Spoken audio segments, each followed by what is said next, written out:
علم صاحب، ایک سوال یہاں پوچھا گیا اور یہ متواتر 3 دن سے یہ سوال آ رہا ہے۔ یقینی طور پہ لوگ چاہ رہے ہیں کہ اس کا جو ہے مفصل سوال کا جواب مل جائے۔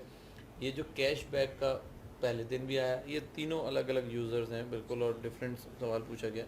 کیش بیک کی جو پالیسی ہے تو اس میں یہ بہتر نہیں ہوگا کہ وہ شاید اس کا اگر کوئی جو ڈرافٹ ہے وہ ہمارے سامنے آ جاتا تاکہ ہم اس پہ وہ یہی پوچھنا چاہ رہے ہیں کہ یہ جو ایزی پیسہ کے تھرو کیش بیک ملتا ہے، یہ گفٹ میں تصور کیا جائے گا، سود میں ہوگا؟ اس کا کیا فارمولا ہے کہ کیا گفٹ ہو سکتا ہے اور کیا سود؟ میرے سامنے بھی اور آپ کے سامنے بھی اس کی پوری کیفیت نہیں ہے، لیکن میں نے یہ بتایا کہ اگر کوئی ایسی اسکیم نکالی ہے کہ میں اس میں شامل ہوتا ہوں اور مجھے کوئی انعام دیا جاتا ہے تو اس اسکیم کے پیسے جمع کرانے کی کیا نوعیت ہے، ٹھیک ہے، اس کا آگے استعمال کیا ہے، جو مجھے انعام دیا جا رہا ہے وہ منافع میں سے دیا جا رہا ہے، آگے اس سے کیا حاصل کیا جا رہا ہے، یہ تفصیل میرے سامنے نہیں ہے۔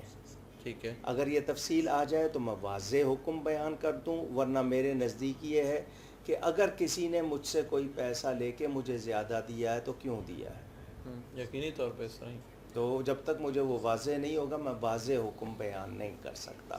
گھر گروی رکھوا دیا ہے، ایک سوال ہے کہ گھر جو ہے انہوں نے گروی رکھوا دیا ہے تو کیا اب وہ اس کا رینٹ پے کریں گے یا وہ سود قیمت میں جائے گا؟ رینٹ جو پے کر رہے ہیں، یعنی گھر آپ کسی کا تھا وہ گروی رکھ دیا ہے، اب وہ اس کو پے بھی کر رہے ہیں کچھ، تو وہ سود؟ جس کے پاس گروی رکھا ہے اس کو دے رہے ہیں، جی، تو گروی جب رکھ دیا ہے تو گھر گروی رکھنے کا مطلب اس سے طے کیا ہوا ہے، گروی رکھنے میں کچھ شرائط طے ہوئی ہیں؟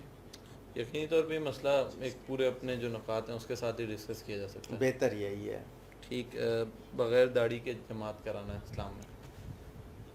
وہ بغیر داڑھی والوں کی اگر جماعت کرا لے گا تو میں کہہ دوں گا کرا لے، لیکن بغیر داڑھی کے وہ داڑھی والوں کی، کیونکہ میں نے پوری کتاب لکھی ہے مسئلہ امامت، کون امام ہو سکتا ہے، اردو انگلش دونوں زبانوں میں موجود ہے۔